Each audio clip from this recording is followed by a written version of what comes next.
সুপ্রিয় দর্শক, আপনাদের সবাইকে স্বাগত জানাচ্ছি চ্যানেল জেড আয়োজিত নিয়মিত সংবাদ বিশ্লেষণ অনুষ্ঠান জেড ফোকাসে। আপনাদের সঙ্গে আছি আমি সাইদ খান। আলোচনার জন্য প্রতিদিনের মতো আজও আমাদের সাথে একজন অতিথি রয়েছেন। আমাদের সাথে স্টুডিওতে উপস্থিত আছেন দৈনিক সমকাল পত্রিকার বিশেষ সংবাদদাতা, রাজনৈতিক বিশ্লেষক রাজীব আহমেদ। রাজীব আহমেদ, আপনাকে স্বাগত জানাচ্ছি। দর্শক, আপনারা জানেন জেড ফোকাসে আমরা প্রতিদিনই দিনের উল্লেখযোগ্য খবর ধরে বিশ্লেষণ করে থাকি, অতিথির মুখ থেকে বিশ্লেষণ শুনে থাকি। আজও আমাদের হাতে অনেকগুলো খবর রয়েছে। এর মধ্যে উল্লেখযোগ্য খবরগুলোর মধ্যে রয়েছে অস্থিতিশীলতা সৃষ্টির পায়তারা, বিক্ষোভে উত্তাল সচিবালয়ে। গত 18 মে বিকেলে ঢাকার মগবাজারে প্রকাশ্য দিবালোকে চাপাতি হাতে ছিনতাই, ভিডিও ভাইরাল। এটি একটি বিষয় আছে। আরেকটি বিষয় হচ্ছে প্রধান উপদেষ্টা গত রোববারে একটি কথা বলেছেন। ওনার প্রেস সচিব বলেছেন, প্রেস সচিবের মাধ্যমে আমাকে দিয়ে দেশের কোনো অনিষ্ট হবে না, প্রধান উপদেষ্টা এটি বলেছেন। এই মুহূর্তে আসলে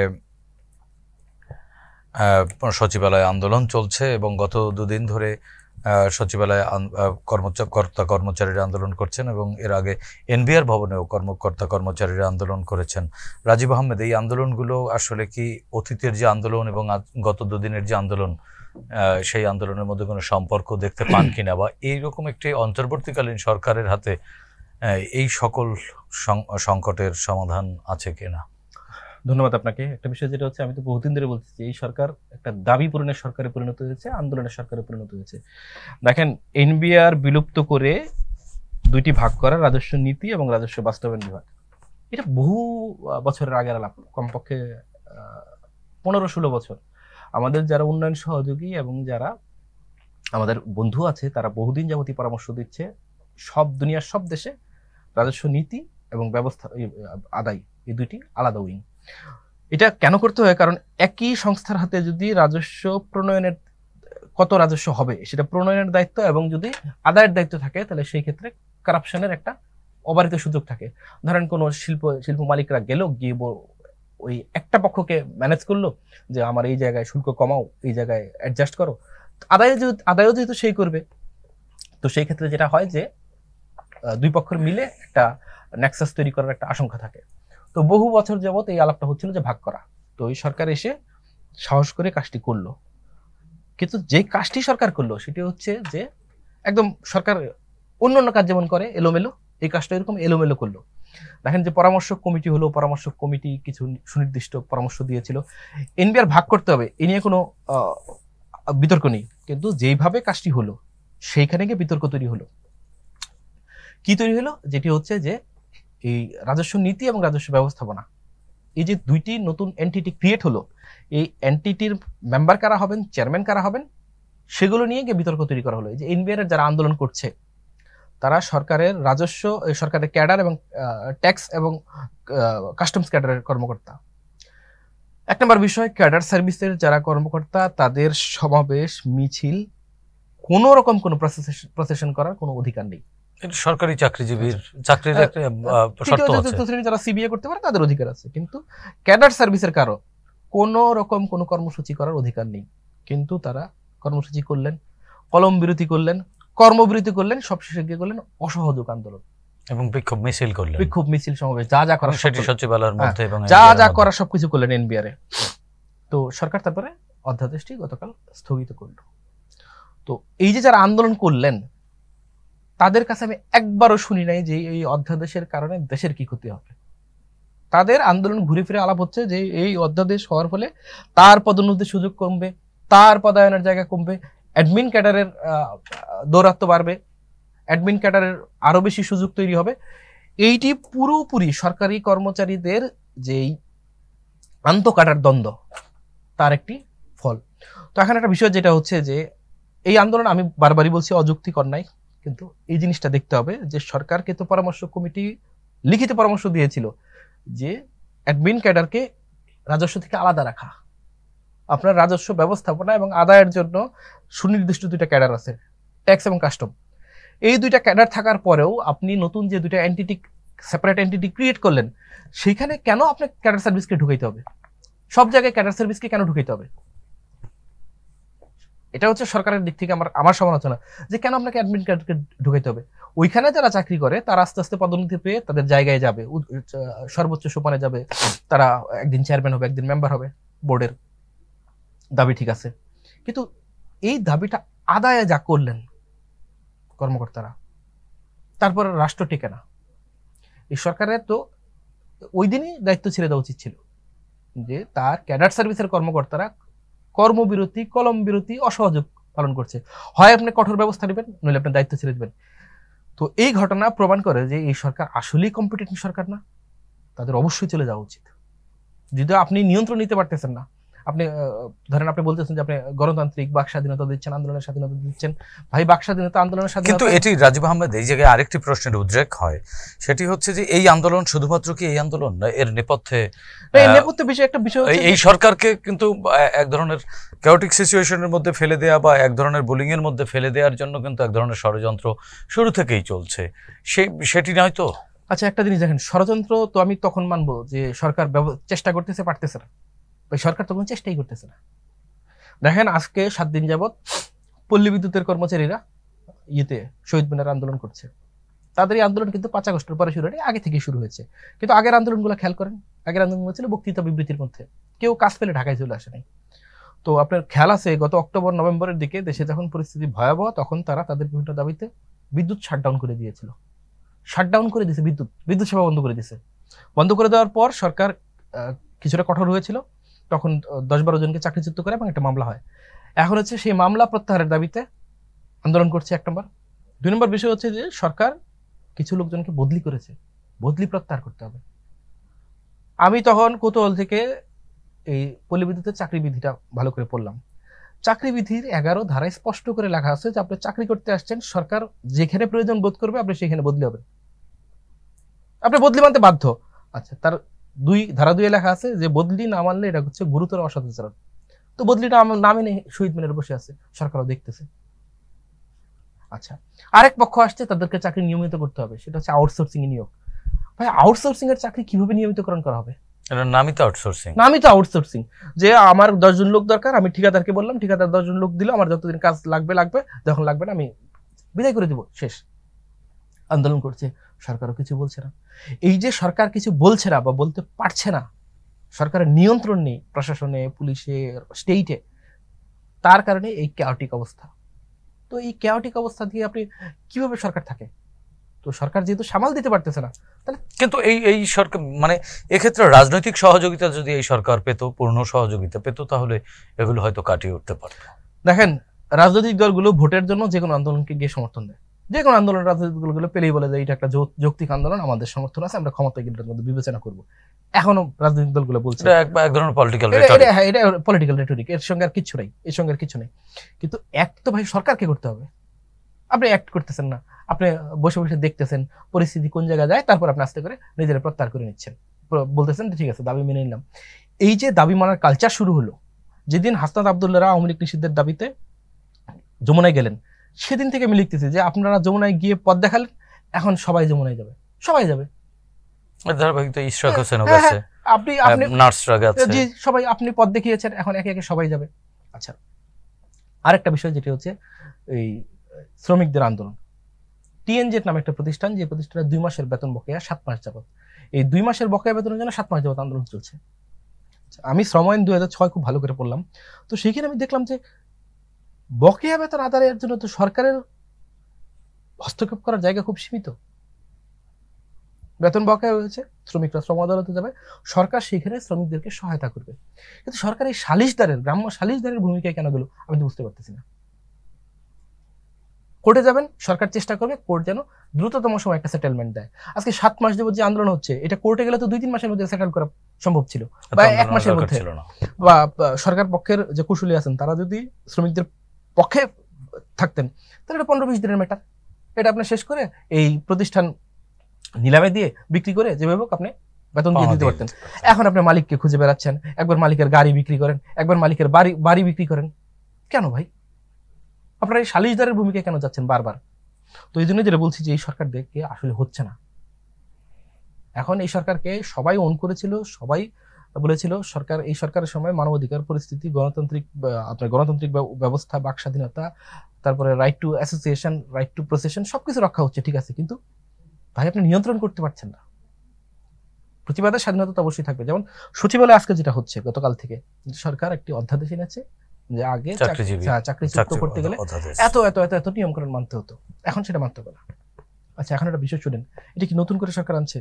এটা তো 1979 সালের অধ্যাদেশে ছিল, জাস্ট একটু সংশোধনী করে। না, এটা একটা 1979 সালের অধ্যাদেশে ছিল, 18তে বাদ পড়েছিল, শেখ হাসিনা বাদ দিয়েছিল, আবার এটা পুনর্বহাল করা হয়েছে, পুরনো জিনিস। তো আপনারা যে 79 থেকে 18 পর্যন্ত চাকরি করলেন দীর্ঘ 39 বছর, তখন তো আন্দোলন, তখন সমস্যা হয়নি?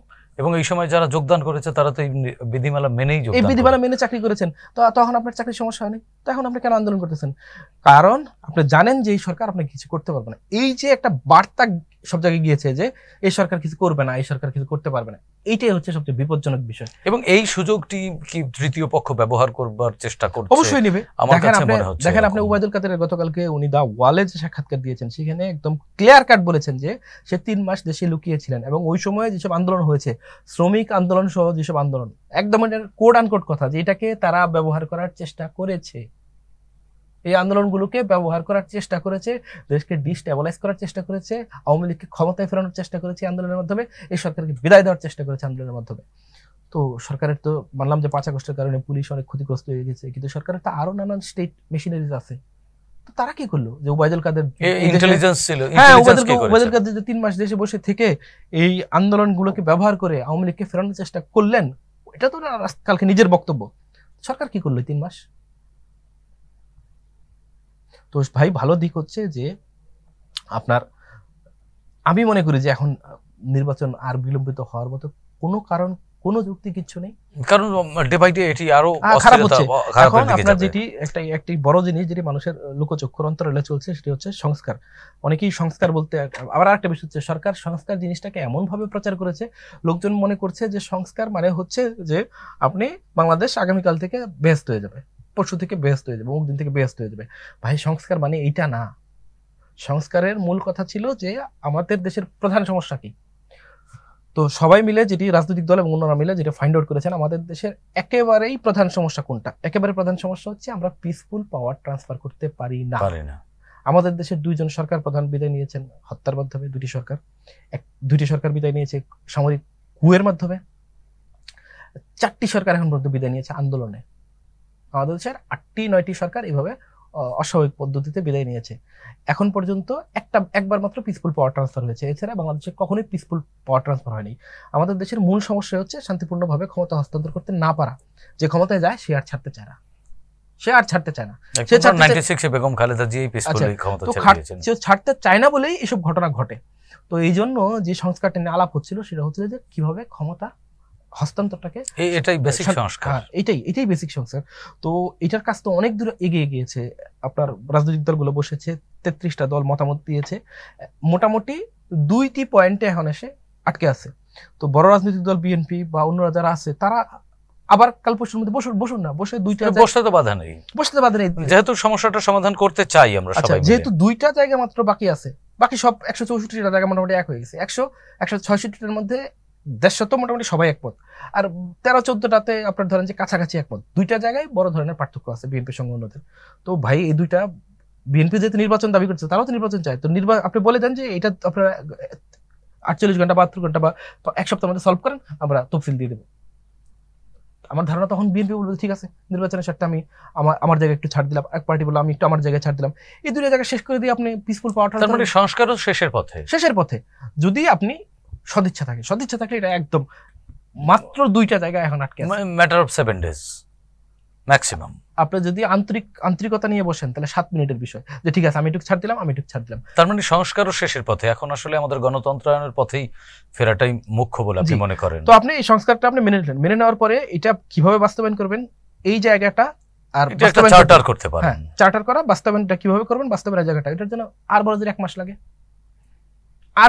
মাস লাগে, ধরেন মানলাম 2 মাস লাগে। তো 2 মাসের মধ্যে আপনি বাস্তবায়নের প্রস্তুতি নিতে থাকলেন, একই সঙ্গে নির্বাচনের প্রস্তুতি নিতে থাকলেন, অসুবিধা তো নেই। এদেশে অক্টোবর মাসে ভোট হয়েছে, তো আবার অক্টোবর-নভেম্বরের দিকে ভোট হোক।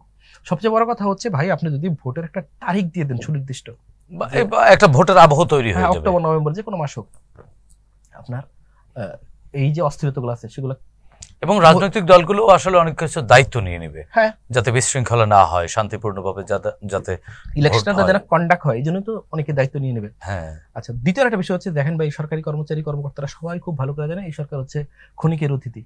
তো কেন ভাই তারা কাজ করবে? এবং তারাও আসলে এই সরকারকে তারা তো পূর্ণ সহযোগিতা করছে না। তাদের পরবর্তী মাস্টারের জন্য, পরবর্তী মাস্টার কি করবে, তার আগে কিভাবে খুশি করা যায় সেগুলো করতেছে, সেটা নিয়ে ব্যতিব্যস্ত আসলে। অবশ্যই সেটা নিয়ে ব্যতিব্যস্ত। আপনার খুবই সহজ একটা কথা বলি, খুবই এটা একটা ঘরোয়া আলোচনা হয়েছে। আমরা যখন রিপোর্টার হিসেবে সচিবালয়ে যেতাম 5 আগস্ট আগে, এই তো 8-9 মাস 10 মাস আগে, তো একজন কর্মকর্তা পরিচয় হওয়ার পরেই বলতো, আমরা যখন ক্যাম্পাসে ছাত্রলীগ করতাম, তারপরে এর মাধ্যমে মানে আলোচনা শুরুই। হ্যাঁ, উনি একটা বার্তা দিতেন যে উনি আসলে ছাত্রলীগ করতেন।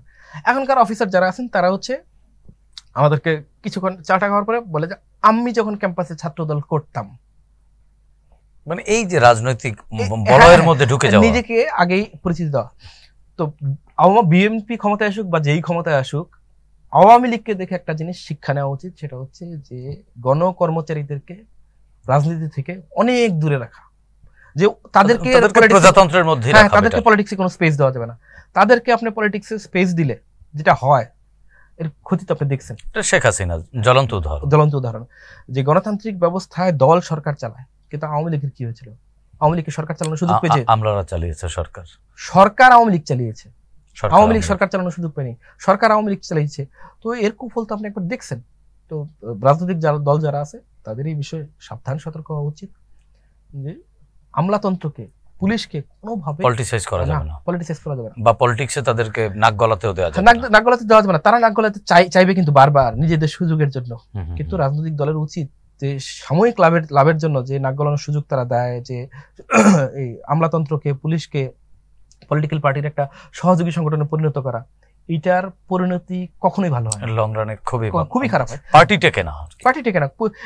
বাংলাদেশে যারাই চেষ্টা করেছে অতীতেও কিন্তু এই চেষ্টা হয়েছে, প্রত্যেকেই, যেমন হোসেন মোহাম্মদ এরশাদ কিন্তু এটা চেষ্টা করেছেন, এর জন্য সাফার করেছেন, সবাই সাফার করেছে। এবং শেখ হাসিনা সর্বশেষ একেবারে নাকের ডগায় উদাহরণ হয়ে গেছেন। রাজীব আহমেদ, আরেকটি বিষয় আপনি নিশ্চয়ই খেয়াল করেছেন যে রাজধানীতে গত রাতে প্রকাশ্যে গত রাতে বাড্ডাতে একজন বিএনপির একজন নেতাকে প্রকাশ্যে গুলি করা হয়েছে, এবং গত 18 তারিখে বিকেলবেলা 4টার সময় মগবাজার গ্রিনওয়েতে প্রকাশ্যে চাপাতি দিয়ে কুপিয়ে একজনের ব্যাগ ছিনতাই করা হয়েছে, মানি ব্যাগ, মোবাইল সব নিয়ে গিয়েছে বিকাল 4টার সময় একেবারে প্রকাশ্যে। এবং ওই দিন বৃষ্টিও ছিল না, মেঘও ছিল না, কিছুই ছিল না। তো এই বিষয়টা আসলে সামনে ঈদের সময়, এই সময় মানুষ বাজার কেনাকাটা করে, কোরবানির পশু কিনবে, বা এই সময় মানুষের হাতে কিছু ক্যাশ টাকা থাকে। একটা বিষয় যেটা হচ্ছে যে সরকারি কর্মচারীরা যেমন জানে যে আমি যেমন খুশি আন্দোলন করতে পারি, আমার কিচ্ছু হবে না, ছিনতাইকারীও জানে আমার কিছু হবে। এই যে হেলমেট পরিহিত যে ছিনতাইকারীরা, হেলমেট বাহিনী, এখন আমি জানি না যে এটা আসলে ধরেন হেলমেট বাহিনী হোক আর যে বাহিনী হোক, কিন্তু পরিস্থিতি হচ্ছে সেও জানে যে আমার কিছু হবে না। ল অ্যান্ড অর্ডার অবস্থা খারাপ বলেই তো এই অবস্থা, যে পুলিশের এখন পর্যন্ত, এবং এই দুইটি ঘটনার একটিরও কিন্তু তথ্য তালাশ করে কিছুই পাওয়া যায়নি। একটা জিনিস দেখেন, পুলিশকে মোরালি বুস্ট আপ করার জন্য পুলিশ আওয়ামী লীগ আমলে ব্যবহৃত হয়েছে, তাদের নৈতিক স্খলন হয়েছে, তারা নৈতিকভাবে ভেঙে পড়েছে। আপনি দেখেন, পুলিশ মানুষের চোখের দিকে তাকিয়ে কথা বলতে পারে না এখনো। কোথাও কোনো ভিড় হলে পুলিশ আস্তে করে চলে যায়। পুলিশের মধ্যে ভীতি আছে, কারণ তাদের 44 জন সদস্য নিহত হয়েছেন। এগুলো বাস্তবতা। এই কারণে যে পরিস্থিতি তৈরি হয়েছে, দেখেন লস অ্যাঞ্জেলেসে আমাদের দেশে যখন 5 আগস্টের অভ্যুত্থান হলো, ঠিক ইকুয়াল টাইমে, কাছাকাছি সময়ে কন্টেম্পোরারিতে লস অ্যাঞ্জেলেসে একটা ভয়াবহ আগুনের ঘটনা ঘটেছিল। তো ওই সময় পুলিশি ব্যবস্থা ভেঙে পড়ার পর লস অ্যাঞ্জেলেসের মতো উন্নত জায়গায়, আমেরিকার মতো উন্নত জায়গায় কমপক্ষে 1000 ডাকাতির ঘটনা ঘটেছে 48 ঘন্টায়। তো ল অ্যান্ড অর্ডার না থাকলে কি হয়, এটা আমেরিকার মতো দেশ দেখে আপনারা বুঝতে পারেন। সেই তুলনায় বলতে পারেন যে বাংলাদেশের মানুষ 5 আগস্টের পর ছাত্র জনতা যারা আন্দোলন করেছে, তারা নিজেরা দায়িত্ব নিয়ে ল অ্যান্ড অর্ডার রক্ষা করেছে। এটা আসলে অবিশ্বাস্য এবং অভূতপূর্ব। আপনি অনেক সমালোচনা করতে পারবেন যে আইন শৃঙ্খলা ব্যবস্থা হয়েছে, কিন্তু আপনি একটা জিনিস ভাবেন যে 5 আগস্ট থেকে 13 আগস্ট পর্যন্ত 9 দিন দেশে অফিসিয়ালি পুলিশ ছিল না, একেবারেই ছিল না ভাই। আনঅফিসিয়ালি না, অফিসিয়ালি পুলিশ ছিল না, দেশে কোনো পুলিশ নাই 9 দিন। তো এই 9 দিনে তো লাখ লাখ খুন হওয়ার কথা, আপনি অন্য কোনো দেশে দেন না, লাখ লাখ ডাকাতি, এবং আওয়ামী লীগ তো সেটাই প্রচার করেছে। আচ্ছা, তো এই 9 দিন কিন্তু মানুষ আমাদের ছাত্র জনতা কিন্তু 9 দিন দেশের নিরাপত্তা ব্যবস্থা নিশ্চিত করেছে। তারপরে দেখেন যে 430-32টা থানা আক্রান্ত হয়েছে, ঢাকায় না আপনার 13 তারিখ ফিরতে শুরু করলো, তারপর দেশের অন্য অন্য জায়গায় ফিরেছে আরো অনেক পরে, পুরো আগস্ট মাস শেষ হওয়ার পরে। কোনো কোনো উপজেলায় পুলিশ ফিরেছে সেপ্টেম্বর মাসে, 1 মাস পুলিশ, অনেক পুলিশ এখনো ফেরেনি, 1 মাস পুলিশ নেই। তারপরে যেভাবে ছাত্র জনতা রক্ষা করেছে। কিন্তু ভাই ছাত্র জনতা যে যার কাজে ফিরে গেছে, এটা তার কাজ না, এটা কাজ কার? সরকারের।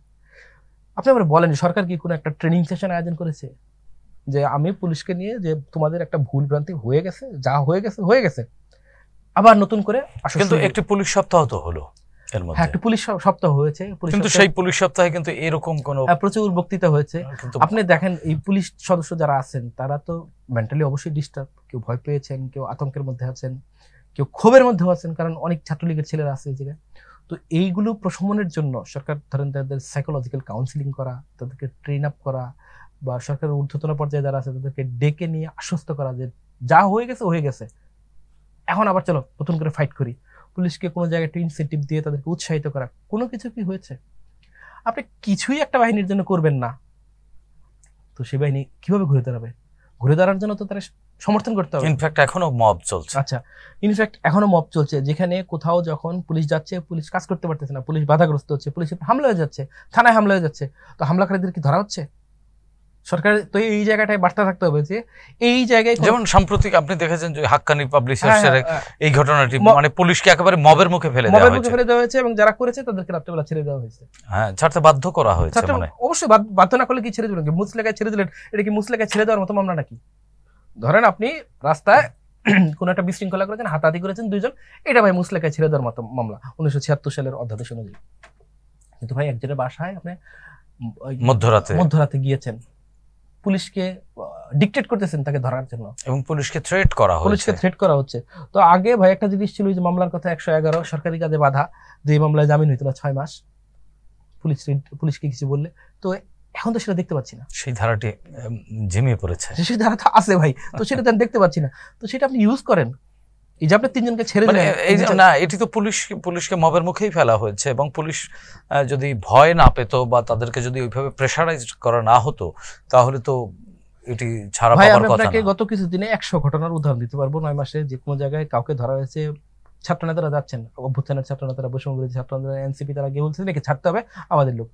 এই তারপর হচ্ছে কুষ্টিয়া, তারপরে মুন্সিগঞ্জ, নানান জায়গায় ধরা হয়েছে, বিএনপি নেতা, ছাত্রদলের নেতারা গিয়ে বলতেছেন আমাদের লোক ছাড়তে হবে। গাজীপুরে এক ঘটনা ধরছে, জামাত গিয়ে বলতেছে আমার লোক ছাড়তে হবে। তো পাপ তো ভাই সবাই করতেছে, সবাই বড় বড় কথা বলতেছেন বাইরে, কিন্তু পাপ তো ভাই সবাই করতেছেন। যে আপনারা যদি অব্যাহত রাখেন, পুলিশ তো কোনোদিনও ঘুরে দাঁড়াবে না।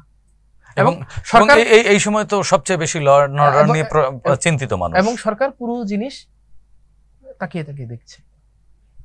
রাজধানী তো ফাঁকা হবে, কয়েকদিন পরে ফাঁকা হতে শুরু করবে, তখন এই সিকিউরিটি সেফটি কি করে নিশ্চিত করবে সরকার? না দেখেন, রোজার ঈদেও ছিল, ফাঁকা ছিল, খুব বড় ধরনের, কিন্তু রোজার ঈদের সিচুয়েশন আর এখনকার সিচুয়েশন কিন্তু এক বড় ধরনের কিছু ঘটে নাই এবারও আমার ধারণা। না, রোজার ঈদের সময় কিন্তু রাজনৈতিক দলগুলো এবং ছাত্র জনতা প্রকাশ্যে মাঠে থেকে কিন্তু পাহারা দিয়েছে, তারা পাহারা চৌকি বসিয়েছে। এখন কিন্তু সেই সিচুয়েশনটা নেই, কারণ এবং এই কোরবানির ঈদে কিন্তু ব্যবসায়ীরা নানান জায়গা থেকে আসবে, দেশের বিভিন্ন প্রান্ত থেকে পশু নিয়ে আসবে, তারা নগদ টাকা নিয়ে চলাফেরা করবে। এখানে কিন্তু অনেক বেশি সিকিউরিটির প্রয়োজন আছে, এবং রাজধানীর এই মুহূর্তে গত 2-3 দিনের যে পরিবেশ দেখছি, তাতে কিন্তু এটি নিয়ে আসলে চিন্তার ভাঁজ আমাদের কপালে। দেখেন একটা বিষয়, সেনাবাহিনীর দায়িত্ব কিন্তু আইন শৃঙ্খলা রক্ষা করা না। না, সেনাবাহিনীর কাজ রাস্তায় থাকাই না, তারা ব্যারাকে থাকবে, তারা দেশের প্রতিরক্ষা নিশ্চিত করবে, সার্বভৌমত্ব রক্ষা করবে। কিন্তু সেনাবাহিনী যেভাবে হোক মাঠে আছে, ম্যাজিস্ট্রেসি ক্ষমতা নিয়ে আছে, সেনাবাহিনীরও আরো প্রোঅ্যাক্টিভ হওয়া উচিত। যতদিন পর্যন্ত, এখন এটা একটা বিশেষ ব্যবস্থা, নির্বাচন না হওয়া পর্যন্ত তাদের হওয়া উচিত। কিন্তু সমস্ত অনিশ্চয়তা দূর করার জন্য যেটা দরকার, সেটা হচ্ছে নির্বাচনের একটা সুনির্দিষ্ট মাস ঘোষণা করা। ভাই আপনি মার্চে করেন, ঠিক আছে করেন, আপনি এপ্রিলে করেন, কিন্তু আপনি একটা মাস বলেন যে আমি এপ্রিল মাসের 3য় সপ্তাহে করবো। তারিখটা দেওয়া উচিত হবে না, তারিখ নির্বাচন কমিশনের বিষয়, যে এপ্রিল মাসের 2য় আর্ধ দেওয়া হবে, এপ্রিল মাসের 1ম আর্ধ দেওয়া হবে, বলে দেন না, অসুবিধা কি? মানে আপনি কি বলতে চাচ্ছেন শুধুমাত্র একটি তারিখে সকল সংকট আটকে আছে? না, একটা তারিখের দেশে সকল সংকট আটকে আছে বিষয়টা এরকম না, কিন্তু একটা তারিখ হলো আশ্বস্ত হবে সবাই যে না ঠিক আছে, এটা আমার কাজ। তার মানে কি যারা আশ্বস্ত হচ্ছে না তারাই এই সিচুয়েশনের জন্য দায়ী? ভাই একটা জিনিস দেখেন, যে আপনি তো আওয়ামী লীগ যেইভাবে প্রচার চালাচ্ছে যে নির্বাচন হবে না, ডক্টর ইউনূস নির্বাচন দিবে না, তো ভাই দেশে তো 15-20% হচ্ছে আওয়ামী লীগের সমর্থক আছে, তো এই লোকগুলো যদি সিস্টেমেটিকলি এরকম প্রচার চালাতে থাকে এবং সরকারের সঙ্গে যাদের নানান অবিশ্বাসের সম্পর্ক তৈরি হয়েছে এবং সোশ্যাল মিডিয়ায় তারা হ্যাঁ। বেশ অ্যাক্টিভ, আচ্ছা তারাও যদি বলতে থাকে নির্বাচন হবে না হবে না, তো একটা জিনিস যখন ভাই সবাই মিলে বলতে থাকবে হবে না হবে না, অবিশ্বাস তো তৈরি হবেই, অবিশ্বাস থেকে আসবে অস্থিরতা। তো এই অস্থিরতা আপনি দেখতেই পাচ্ছেন, কেউ কোনো কাজ করছে না। একটা একটা একটা সহজ কথা দেখেন, আপনার অনুষ্ঠান শুরুর আগে বলছিলাম যে গত বছরের এপ্রিল মাসের তুলনায় বর্তমানের এপ্রিল মাসে সরকার শিল্প কারখানায় 49% গ্যাস সরবরাহ বেশি করেছে। এটা ডেটা, এখানে লুকোচুরি তো কিছু নেই। কিন্তু ব্যবসায়ীরা যেই ভাষায় গতকাল সরকারকে আক্রমণ করেছে, অতীতের কোন সরকারকে ব্যবসায়ীরা এই ভাষায় আক্রমণ করতে পারতো? আমরা তো স্তুতি করতে দেখেছি ব্যবসায়ীদের। আগে তো সবাই গিয়ে খালি বন্দনা বন্দনা বন্দনা, তো এখন বলতেছে ব্যবসায়ীদেরকে নাকি ইয়ের মতো কি বলে শহীদ বুদ্ধিজীবীদের যে ধরে ধরে হত্যা করা হয়েছে, ব্যবসায়ীদেরকে এইভাবে খোঁজা হচ্ছে। দেখেন ভাই, আপনি বড় 10টা শিল্প গোষ্ঠীকে সরকার ধরেছে, তাদের বিরুদ্ধে পাচারের হিউজ অভিযোগ আছে এবং তারা ফ্যাসিস্টের তো মানে সহযোগী ছিল, ফান্ডিং করেছে তারা। দোসর ফ্যাসিস্টের সহযোগিতা পরের আলাপ ভাই, তারা অর্থ পাচার করেছে, এটা এখনো প্রমাণ না হলেও বিশ্বাসযোগ্য ঘটনাগুলো আছে। যেমন আপনি দেখেন যে সালমান এফ রহমানের ছেলের, বা ভাই আপনি বাংলাদেশের আলাপ বাদ দেন, গত পরশুদিন এত বড় একটা ঘটনা আমাদের রাজনৈতিক ডামাডোলের কারণে চাপা পড়ে গিয়েছে। সালমান এফ রহমানের ছেলে শায়ান রহমান এবং তার ভাতিজার বিলেতে ইউকেতে 1,500 কোটি টাকা প্রপার্টি সিজ করেছে ওই দেশের সরকার, ওই দেশের সরকার। তা এটা তো এখন তো ভাই প্রমাণিত, কি জন্য সিজ করেছে? এই টাকা তো ওইখানে আর্ন করা হয়নি, এখান থেকে গেছে পাচারের টাকা। তো পাচার তো এই দেশ থেকে করেছে। তো যাদের ভাই এরকম হাজার হাজার কোটি টাকার প্রপার্টি আছে, হাজার হাজার কোটি টাকার সম্পদ আছে, তো তারা কি শুধু একজন শায়ান রহমান, সালমান এফ রহমানের একজন শায়ান রহমান, এবং সালমান এফ রহমানের পরিবারই যে সম্পত্তি পাচার করেছিল তো টিপ অফ আইসবার্গ মাত্র, হিমশৈলের চূড়া মাত্র। হাজার হাজার কোটি টাকা এরা সরিয়েছে। আপনার অ্যাসালম এক ব্যক্তি বাংলাদেশের ব্যাংক থেকে 2,32,000 কোটি টাকা বের করেছে। 2,32,000 কোটি টাকা, এটা তো আপনার লিখতে দিলেও আপনার অনেকক্ষণ সময় লাগবে যে 2,32,000 লিখলাম, এরপরে কতগুলো শূন্য হয়, কতগুলো শূন্য। নাফিস শারাফাত। তো এই লোকগুলা তো সরকারকে স্বস্তিতে থাকতে দিবে না, এবং তাদের এই অবৈধ অর্থটা তো রয়ে গেছে বাইরে। আচ্ছা, বাইরে রয়ে গেছে। তো সরকার যে কাজটা করতেছে, আমি সরকারের এই জিনিসটা বুঝতেছি না। সরকার ঘোষণা দিয়ে বলতেছে যে এরা এই 10টা গোষ্ঠী আর শেখ হাসিনার ফ্যামিলি, তারা এই করেছে। তো এই করেছে, আবার তাদেরকে ছেড়েও রেখেছেন। তারা সরকারের বিরুদ্ধে নানান কিছু বলছে, নানান কাজও করছে। তো আপনি ভাই যে কোনো একটা জায়গায় আসেন, কি করবেন যে হ্যাঁ তাদেরকে মাফ করে দিবেন, তাহলে ভাই মাফ করে দেন, যে ভাই তোমরা ব্যবসা বাণিজ্য করো, তোমাদের ধরবো না। আর যদি বলেন যে তারা পাচার করছে, তাহলে ধরেন, দুইটার একটা করেন।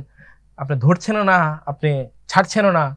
আবার তাদের নিয়ন্ত্রিত যে মিডিয়াগুলো আছে, আপনি সেগুলো খেয়াল করে দেখেন, সেগুলো থেকে সরকারকে প্রতিদিন ডিফেম করা, ডিলিফাই করা, নানান চেষ্টা করা হচ্ছে, অপচেষ্টা করা হচ্ছে।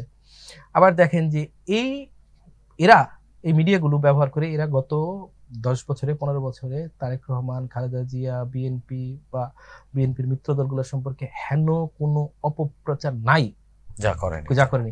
এখন আবার তারা বিএনপির স্তুতি বন্দনায় লিপ্ত হয়েছে। বিএনপির উচিত যে এদেরকে বলা যে তোমাদের কাছে কি আমরা স্তুতি বন্দনা চাই, তোমরা কেন ভাই আমাদের স্তুতি বন্দনা করো? অথবা বিএনপির প্রকাশ্যে বলা উচিত যে এদের সঙ্গে আমাদের কোনো লেনাদেনা নাই। বিএনপি তো কিছু নেতারা তাদের কাছে আবার যাওয়া আসা করে, এদের ভবিষ্যৎ বলা যে এরা নিজেরা ভবিষ্যতে কিছু লুটপাটের আশায় আমাদের বন্দনা করছে। দেখেন সবচেয়ে হাস্যকর বিষয় দেখেন, সেনাবাহিনীর এইরকম বন্দনা এরা করতেছে, তো সেনাবাহিনী কি তাদেরকে বলছে বন্দনা করতে? আর্মি চিফ কি বলছে বন্দনা করতে? আর্মি চিফকে এত বড় বড় নিবন্ধ ছাপা হচ্ছে, এবং যেটা কোনো রকম কোনো সাংবাদিকতার নীতি নৈতিকতার কোনো মানদণ্ডের মধ্যে পড়ে না, এমন সব কথাবার্তা ছাপা হচ্ছে। এবার দেখেন এই মিডিয়াগুলো 6 থেকে 7 মাস আগে ডক্টর ইউনূসকে মোটামুটি মহামানব সাজিয়ে বিভিন্ন রকম খবর প্রচার করতে, আবার তারা কিন্তু ইউনূসকে গত কয়েকদিন ধরে তুলোধুনো করছে, কারণ সেনাপ্রধানকে একেবারে ফাঁপিয়ে ফেলেছে। তারা এখন বুঝতে পারছে যে ইউনূসকে দিয়ে তাদের কিছু হবে না, তাদের বাঁচার জন্য অন্য কোনো জায়গায় যাইতে হবে, এই জন্য এগুলো করতেছে। তার মানে তো তাদের অপরাধ চিহ্নিত। কিন্তু সরকার, আমি এই সরকারের এই জিনিসটাই বুঝতে পারি না যে তারা করে। আর ফ্যাসিস্টের অর্থনীতি যদি আপনি ভাঙতে না পারেন, তাহলে এই ফ্যাসিস্ট ফিরবে। সরকার করে কিন্তু অনেক বিলম্বে, সবকিছুই করে কিন্তু অনেক বিলম্বে, একদম এমন সময়ে করে তখন আর এ নিয়ে আর আলাপ করে লাভ হয় না। তেমন এই সরকার নির্বাচনী রোড ম্যাপও দিবে, এই সরকার নির্বাচনের তারিখও দিবে, হয়তো খুব শীঘ্রই দিবে, কিন্তু তিতা করে ফেলবে ততক্ষণে। কিন্তু সম্পর্কটা যে তিক্ত হলো, এই যে সহযোগিতার সম্পর্ক ছিল, এই যে সবাই যে সরকারকে ওন করতো, যেটা আমাদের সরকার, এবং সবাই যে বলতো যে সরকারকে কোনোভাবে ব্যর্থ হতে দেওয়া যাবে না, সেই জায়গাটার, সেই বিশ্বাসের জায়গা নড়বড়ে হয়ে যাচ্ছে, নড়বড়ে হলো, হয়ে যাচ্ছে, কি হয়ে গেছে এবং নষ্ট হচ্ছে আগামী দিনে। কিন্তু আমরা শেষ করবো রাজীব আহমেদ। তারপরেও একটি ভালো কথা আজকে এসেছে, প্রধান উপদেষ্টার প্রেস সচিব তিনি কিছুক্ষণ আগে কথা বলেছেন, তিনি বলেছেন, গতকালকে কথা বলেছেন, তিনি বলেছেন যে প্রধান উপদেষ্টা ডক্টর ইউনূস জাতির উদ্দেশ্যে বলেছেন যে আমাকে দিয়ে দেশের কোনো অনিষ্ট হবে না। এটি একটি আমাদের জন্য ভালো খবর। দেখেন, বাংলাদেশের মানুষের তো এখন এইটাই একমাত্র ভরসা, আর তো কিছু নাই হাতে, যে ডক্টর ইউনূস সাহেব উনি ওনার সম্মান রাখবেন। উনি একজন বিশ্ববরেণ্য মানুষ, সারা দুনিয়া ওনাকে চেনে, ওনাকে সম্মান করে। তো উনি একটা নির্বাচন না, শুধু একটা অবাধ সুষ্ঠু নির্বাচন করে বিদায় নেবেন সম্মানের সাথে। আমি এখানে একটু যোগ করি। আমি মনে করি যে প্রফেসর ইউনূসকে রাজনৈতিক দলগুলো কে ক্ষমতায় আসবে, কে সরকার গঠন করবে, সেটি ভোটের পরেই বোঝা যাবে। কিন্তু প্রফেসর ইউনূসের মতো একজন মানুষকে যদি ওই সরকারও ব্যবহার করতে পারে, সেটি বাংলাদেশের জন্য অবশ্যই। আপনি ডক্টর ইউনূসের সঙ্গে, যদি ডক্টর ইউনূসের যে সক্ষমতা, এই সক্ষমতাকে ব্যবহার করতে হবে বাংলাদেশকে, যে সরকার আসুক, ওনার একটা রিসেল ভ্যালু আছে। হ্যাঁ, তা অবশ্যই তার ভ্যালু আছে। আপনি সারা দুনিয়াতে, আপনি আমেরিকায় যান বা ইউরোপে যান, যেখানেই যান, আপনার সহজ কথা ভাই, 5 আগস্টের পরে যদি ডক্টর ইউনূসের নেতৃত্বাধীন সরকার না হতো, তো আমাদের চারপাশে যারা আছে এবং তারা যেই প্রচার চালিয়েছে, তারা তো ইউরোপ আমেরিকাকে বুঝিয়ে দিত যে দেশে আরেকটা তালেবান এসেছে। আফগানিস্তান সেটা শুধুমাত্র ডক্টর ইউনূসের কারণে সম্ভব করতে পারে নাই। এবং ডক্টর ইউনূসের কারণে যে রিকগনাইজেশন বাংলাদেশ, এই গভর্নমেন্ট রিকগনাইজেশন পাইছে সারা দুনিয়ার, সেটা অন্য কেউ হইলে খুবই কঠিন হইতো এবং অসম্ভবই হইতো বলা যায়। তো ডক্টর ইউনূসের সম্মান কিন্তু এখন পর্যন্ত স্কাই হাই। আপনি বাংলাদেশের গ্রামে গঞ্জে যান, উনি অনেক জনপ্রিয়। তো এই জনপ্রিয়তার রক্ষার দায়িত্ব ওনার। উনি সম্মানী মানুষ, উনি সম্মানিত মানুষ, ওনার সম্মান ওনাকে রক্ষা করতে হবে। একটা নির্বাচন না, শুধু আবার বলতেছি, একটা অবাধ সুষ্ঠু নির্বাচন দিয়ে যেন আমরা 50 বছর পরে বলতে পারি যে আমাদের একজন ডক্টর ইউনূস ছিল এবং আমাদের একটি নির্বাচন করে দিয়ে গিয়েছিল, তার ধারাবাহিকতায় আমরা শান্তিপূর্ণ ক্ষমতা হস্তান্তর শিখেছি। এবং আমি মনে করি দক্ষিণ পূর্ব এশিয়ার মধ্যে একটি নির্বাচনের রোল মডেলও হতে পারে নির্বাচন। অপর দেশগুলো এই মডেলকে ফলো করতে পারে, সেটি করবার সুযোগ রয়েছে। ধন্যবাদ রাজীব আহমেদ আপনাকে। প্রিয় দর্শক, আমরাও বিশ্বাস করি সংকট কেটে যাবে, আমরা সমাধানের পথে দ্রুত সময়ের মধ্যে এগিয়ে যাব এবং বাংলাদেশও তার কাঙ্ক্ষিত গণতান্ত্রিক ধারায় ফিরে যাবে, সেই প্রত্যাশা ব্যক্ত করে আজকের মতো এখানেই শেষ করছি। সবাই ভালো থাকুন, সুস্থ থাকুন, চ্যানেল জেডের সঙ্গেই থাকুন। খোদা হাফেজ।